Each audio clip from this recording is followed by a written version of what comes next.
session. This is Sweta, your English Master Teacher at Vedantu, and I welcome you all in the one-shot revision series of After Blenheim by one and only Robert Southey. I'm sure, guys, before coming to the one-shot series, all of you have already visited the previous sessions of After Blenheim. I had divided the session into two parts, okay?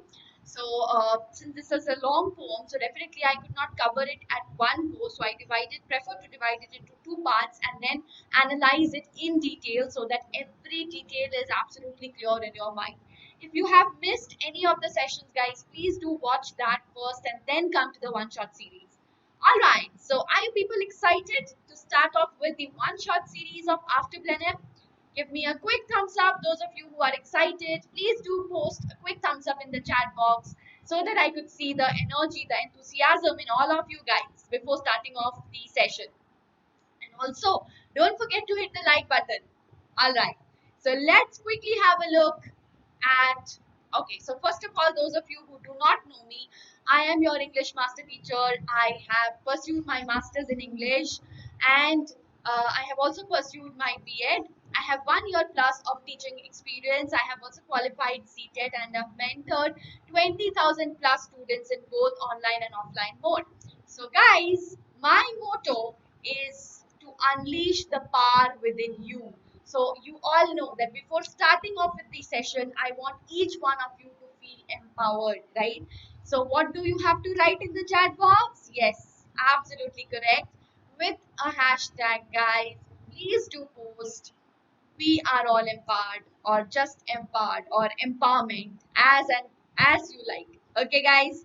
So yes, now let's move ahead with a wonderful brain teaser. Let me see how many of you can crack this. Okay, and the brain teaser is, which is a 5-letter word that sounds the same even after removing the last 4 letters. Can you tell me, guys? Please post your answers and post your answers in the comment section so that I can read later on when I see the video. I can read your comments and I can see how many of you were able to give me the correct answer. Okay, which is a 5-letter word that sounds the same even after removing the last 4 letters. Have you all got the answer, guys? Can we check? Okay, let's check in 3, 2, 1. Let's have a look. Yes, it is Q. Q is a line, right? So when you remove the last 4 letters, what is remaining? Only the letter Q. But the sound is same, right? So how do you pronounce Q? If you remove the 4 letters, last 4 letters, the sound, the pronunciation remains the same. Wasn't that amazing, guys? How many of you did enjoy and how many of you could get the correct answer? Give me a quick high five, all of you in the chat box. Okay, if you did enjoy, guys, don't forget to hit the like button and show your love. Okay, so now let us move further and we will begin with word of the day given by Janvi. Exequus. Thank you so much, dear Janvi, for giving us this amazing word, which means very small in size or lacking amount. Synonym, antonym, all of this has been given by Janvi. Amazing job, Janvi. Great job. So synonym is scant or meager. So those of you who didn't know, meager, it also means very small quantity. Okay, and antonym is just the opposite. Okay, that is ample. That means many more, right? Ample or adequate. Adequate is sufficient.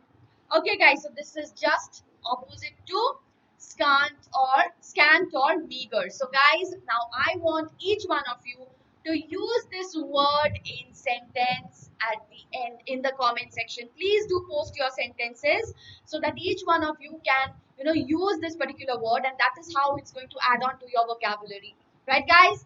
And she has also formed a sentence. Janani has also formed a sentence.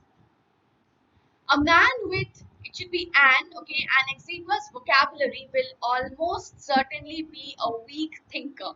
Okay, this has been given by Henry Hazlitt. Wonderful. So this is a quote by Henry Hazlitt. Thank you, Janani, for your answer. Wonderful, wonderful, wonderful. So everybody, a round of applause for Janani. Great job, great job. So each one of you, Please post your word of the day at the end of the session, and don't forget to use this particular word which you have learned in today's class. To use it in sentence. Okay, so then we will have the homework rockers. Well done, Jyotsna, Gopika, Kushi, Janani. Well done, people. So part two. Only I could get only 4 comments, guys. Please do watch the video and comment on the homework answer. Okay, and we will take the names of those who have commented on the homework answer for the previous session. So make sure you do comment.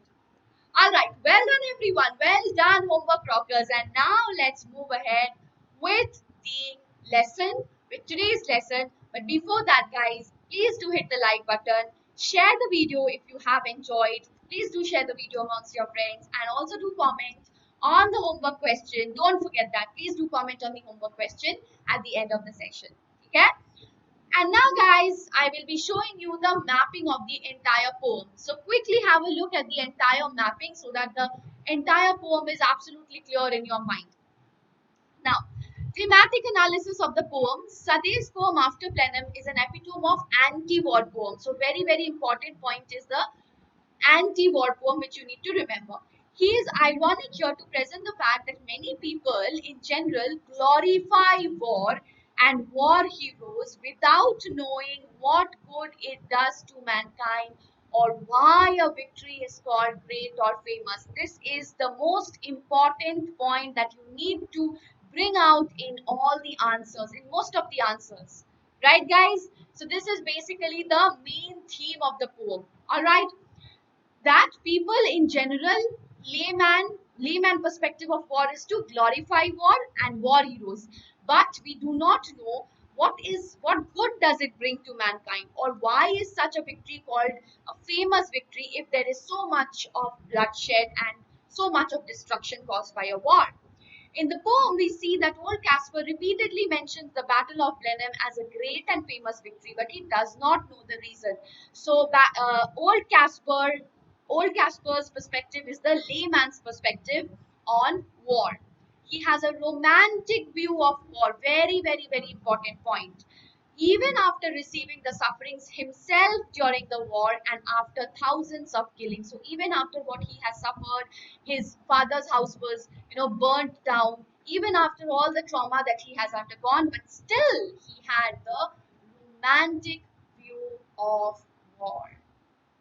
Okay, now guys, I hope you can see this part of the slide. So I have returned again. This is all about the hollow romantic ideals. Very, very, very important. This is all about the what? Hollow romantic ideals regarding war that warmongers have created very, very carefully in the people's minds. So these are the ideals that have been created by the warmongers in the minds of general people. All right, and Southey's poem is a protest against the heroic ideals of war. All of these 3 points are very, very, very important for you to get a complete understanding of the entire poem. And the moral of the poem is wars can never be great, and wars are it should be treated as a necessary evil, and it should not be glorified. I hope I am absolutely clear with the theme of the poem. So guys, have you understood the theme? Please do tell me in the chat box with a quick thumbs up if you have understood the entire theme of the poem. Because these are the points that you have to, bring out in your answers, that you have to incorporate in your answers that you write on this particular poem. Okay, so now let's move ahead with the quiz question for all of you. What victory is referred to in the poem? How many of you can answer this correctly? Let us see. Okay, victory of Spanish army in the Battle of Blenheim, victory of French army in the Battle of Blenheim, victory of English army in the Battle of Blenheim, or none of the above. I'm sure everybody can give me the answer. Have you all given the answers in the chat box? Are we ready to see? Yes? 3, 2, 1. Let's see. Wonderful people, wonderful. So it is definitely the the victory of English army over the French. That is what we had also done in the background study of the poem. I talked about the entire background of the poem to you guys. So if you have missed that part, guys, please refer to that part because that is very, very important to understand the poem deeply. Okay, so now we again come with the poetic devices. So first of all, guys, 1 second. Yes. So first of all, archaism. What is archaism? When you mention those words which are not used anymore, they have become obsolete. For example, nay nay, my little girl, quoth he. Okay, so nay nay and quoth, these are old English words, so archaic words, right? Irony, it was a famous victory. Okay, now it was a famous victory is ironical because if there is so much of bloodshed and so much of destruction, then on what basis are you calling this a victory, first of all? And then, secondly, why is it famous? Why is it glorified so much? Next, we have consonants. So, repetition of the consonant sound. Okay, T, T. Now, tell us what it was all about. So, repetition of the letter, consonant letter T, and it can happen anywhere. Does not necessarily mean it will happen in the beginning of the syllable. So here it is at the beginning of the syllable, but here at the end. Okay, so that is consonants. With wonder waiting, this is not consonants, this is alliteration. Okay, please note this is alliteration because here the consonant sound is at the beginning of the sentence, beginning of the syllable, right? So this is alliteration, just like okay, here this is consonants. Sorry, there is a correction over here. Please note this is consonants. Alright. They say it was a shocking sight. So repetition of the consonant sound S, which is happening not necessarily at the beginning but anywhere. His little grandchild Wilhelmine. Again, this is consonants. Okay, so please note this is consonants. This is consonants and this part is alliteration. I hope I am absolutely clear. Next, we have metonymy spotted on the green, which I have already discussed. Okay, use of substitution of one word for the other, that is metonymy. So spotted on the green. Green is used for maybe the garden, right? Okay. Next, we have repetition, but it was a famous victory. Now this is a kind of refrain. Okay, that means it has been repeated throughout the poem to emphasize on the war. Okay, the ironic comment on war, which is regarded as famous victory despite the huge amount of destruction that it causes. So all good, guys, till here? All of you have understood till here? Yes? Give me a quick yes, yes, yes in the chat box if you have understood in the till here. Now we will be moving ahead with the Q&A session. I want each one of you to participate and concentrate fully and give me the answers of the questions in the chat box because that is going to help you in practicing writing the answers as well. Okay. So before that, let's take a very short break and make you acquainted with the platform. So guys, if you want to join us further and gain 100% knowledge and score 100% marks, we in Vedantu are giving you a guarantee of your improvement, guys. Alright? So Vedantu improvement promise, that is a guarantee that Vedantu is giving you. If you think that there is no improvement, we will return your course fee.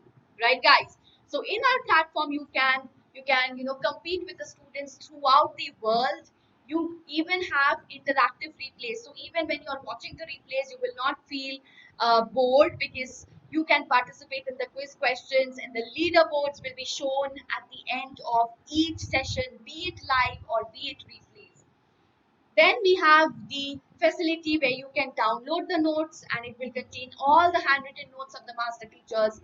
The best part is the doubt solving feature that we have, where because the most of you face insurmountable problems when it comes to solving your doubts. You do not find anybody, any proper source, reliable source to solve your doubts.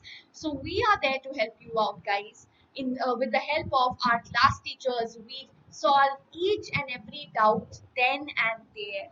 Plus, at the end of the session, you can also have the doubts app. We also have the doubts app where we can solve all your queries. And at the end of the session, you will have assignments where you can solve, and then you understand how much have you understood the entire session.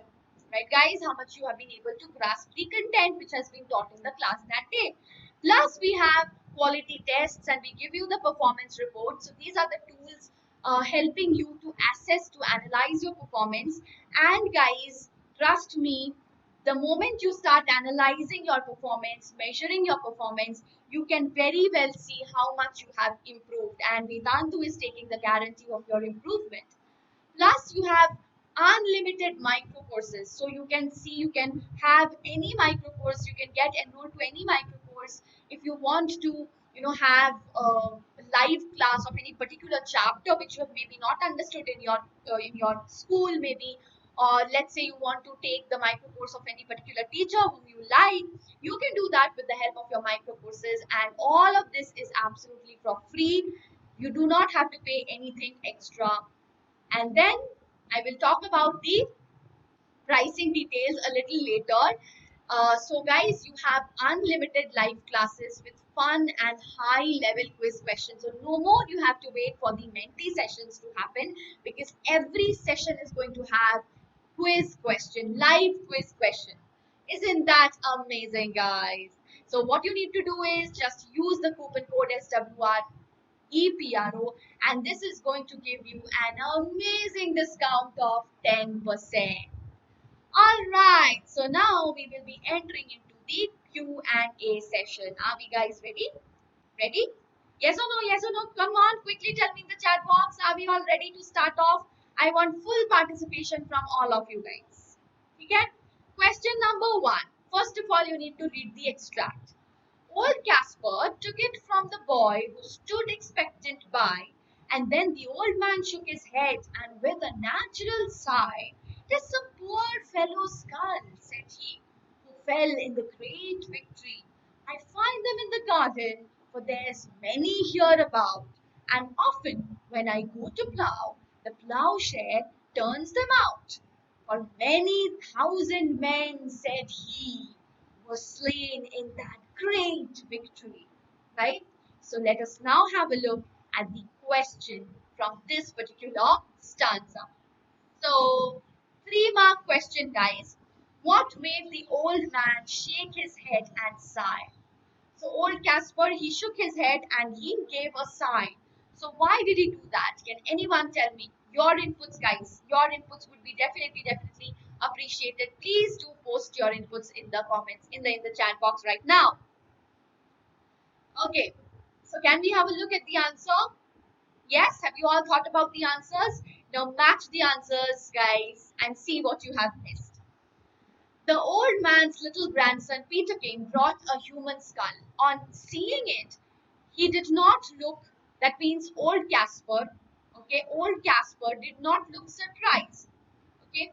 Instead, he felt pity and remorse while knowing already that there were many more skulls lying there.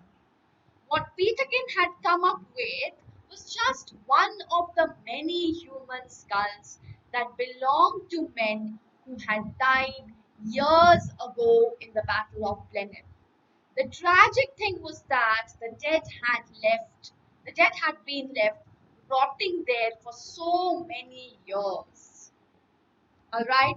So that is why he shook his head and he gave a sigh, because he was feeling pity and remorse. Alright, guys.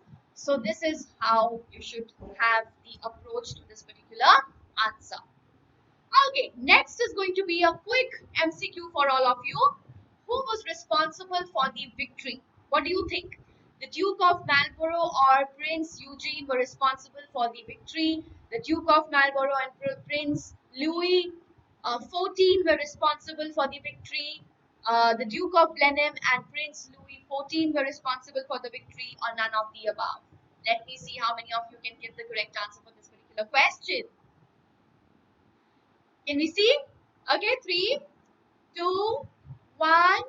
Let's have a look. Yes, so it is the Duke of Marlborough and Prince Eugene who were responsible for the victory of the English in the Battle of Blenheim. Good job, people. Great job. So, with that, we would come to the last question. Okay, let's read the extract together. Now, tell us what it was all about. Young Peterkin, he cries, and little Wilhelmine looks up with wonder-waiting eyes. Now, tell us all about the war and what they fought each other for. Very, very, very important lines that we all should understand. Okay, so let's have a look at the question for this particular stanza. Very important question, guys. Okay, before looking at the question, let me quickly, till the point I'll show you the answers. A question, guys. Let's take a very, very short break and make you understand the pricing. Okay, very, very important. See, we have three types of plans. Okay, light, classic, and plus. Now I talked about the doubt solving feature, right? Which is the most important for all of you, right? So in all of these three plans, we have all these four features common. That means we have live interactive classes, test series, assignments, and doubt solving during the class. Okay. Now all of these are present in the light, in all of these three. Okay? So light, you can see this is the course price, 10% discount you will get. Okay, and then we have the classic. You can also buy this for a month. Okay, you can just give a trial for a month. Classic is, will have doubt solving on mobile app for classic. That is something which is super, super, super amazing. Okay, and you can also buy this course for a month. You can just give a trial for a month, and then if you're satisfied, you can take the full term. Now the last one is something which is super amazing because you also get a personal mentor. Amazing, right? So you can buy this course even for a month. By applying the coupon code, you will again get a 10% discount. So guys, hurry up. What are you waiting for? These micro courses are absolutely unlimited, and these are the batch starting dates, guys. Take a note of the batch starting dates and quickly get yourselves enrolled and have your improvement in your studies guaranteed. Okay, and now we will check the final question, guys. Okay, final question is, what according to the poet are the consequences that are often associated with great and famous victories? Can you tell me? Consequences means results. Okay, so what are the results which are associated with great and famous victories? Points from you. I want to see the points from you guys in the chat box. Can we check? Can we match? Okay, just check if you have missed something or if you have something extra to add, you can just let me know. According to the poet, war is destructive and horrible. It brings miseries, sufferings, disorders in life. The poet brings out the horrors of war in a simple but ironic way. The young children fail to understand in the poem After Blenheim how the war, which created so much havoc, could be a great and famous war. Now, when you're talking about miseries and sufferings, you can also talk about, the skulls, the thousands of skulls which were, lying rotting in the sun. Okay, you can talk about the expectant mothers who lost their lives. Okay, the newborn babies who lost their lives. Then old Casper's father's, house. So people's houses which are burnt. Okay, people are, people are displaced. Their houses burned.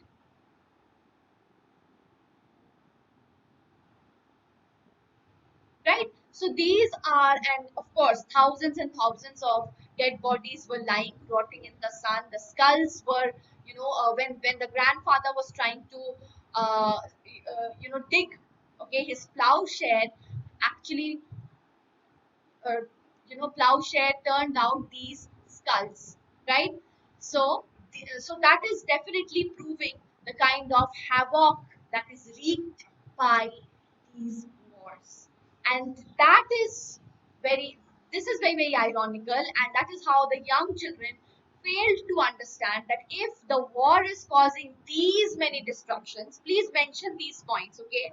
Only then we will be able to understand the intensity of destruction.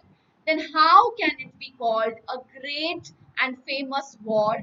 And how can, people glorify war, okay? And how can it be something, how can it be regarded as a victory? This victory is very, very ironical because on both sides there are so many losses, right, in terms of human lives. So you can also refer to the theme with which we began the poem, okay, the mapping, the 3 points. You can add points from those three, uh, so that you can enhance more on this particular answer. Okay, guys, so I hope you people have understood the poem and everything is now absolutely clear in your mind. Please do watch all the 3 sessions so that you have a comprehensive understanding of the entire poem. Okay, and do post your answers for this particular homework question. What were the results of the great victory? Okay, I have just now discussed. You can take the points from the just the previous question which I discussed right now, and post your answers in the chat box, in the comment section, please. Okay, we will take your comments, take your homework answer for the next particular session. Okay, so I hope you people enjoyed the session. If you did, don't forget to hit the like button, share the video amongst your friends, and subscribe to the channel if you haven't. And don't forget to comment on the homework question, also mention the word of the day, and use the word which you have learned today in sentences. Please do all of this, okay? So take care everyone, till then, goodbye.